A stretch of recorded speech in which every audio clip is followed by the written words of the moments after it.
সকাল সকাল বাবাকে পড়াতে বসে গেছে, দেখতে পাচ্ছ দুধ খাচ্ছে, এখনও দুধ খেয়ে বই নিয়ে বসবে। আর আমার এদিকে স্নান টান সব হয়ে গেছে, আমি জামা কাপড়ও ধুয়ে ছাদে দিয়ে এসেছি। আর দৌড়াতে দৌড়াতে আবার প্রায় আধেক শুকনো হয়ে গেছে, মানে আধা শুকনো হয়ে গেছে।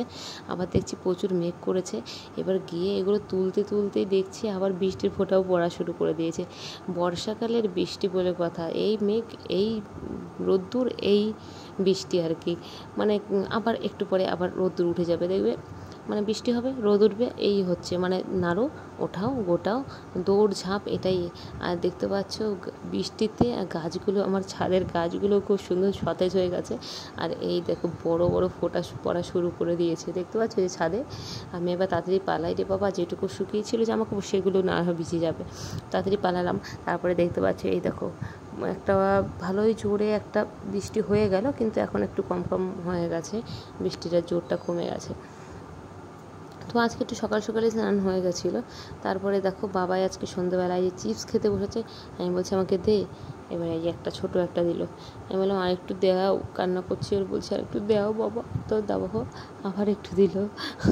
তো দুষ্টু হয়েছে না বিশাল। তো যাই হোক, তারপরে আমি বলছি তুমি খাও, তখন বলছি না তুমি খাও। তারপরে আমি নিয়ে আবার দুষ্টুমি করছিলাম। ঠিক আছে, চলো। তারপরে আজকে আবার শনিবার ছিল, তো শনিবারে আমাদের নিরামিষই খায়। আর আজকে হচ্ছে বিপত্তারিণী পুজো আছে, বড় ঠাকুরের পুজো আছে, অনেক মানে অনেক জায়গায়, যেখানেই শুনছি সেখানেই পুজো আছে। তারপরে সন্ধ্যাবেলা ওকে একটু বই নিয়ে বসেছিলাম আর কি, কবিতা পড়ছিল। ওকে পড়াতে বলতে ওকে 3বারই চেষ্টা করি বসানোর, সকালে, দুপুরে, রাতে। এবার কোনো দিন দু এক সময় একটু উপর নিচ হয়ে যায়।